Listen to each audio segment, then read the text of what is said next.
Hey guys, welcome back to TechMan. Today, let me show you how to delete your Muzz account.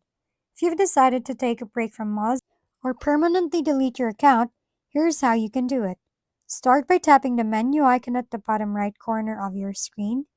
Scroll down until you see Settings. Tap it.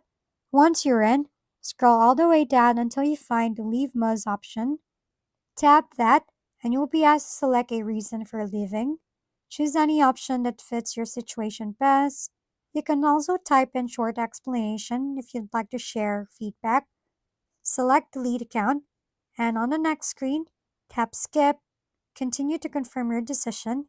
Keep in mind that deleting your account will permanently erase all your data, and you won't be able to recover or reuse this account later on. After that, Muzz will log you out automatically, and you'll see a confirmation that your account has been successfully deleted.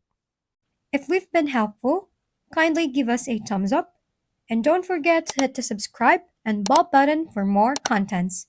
For any questions and suggestions, comment down below.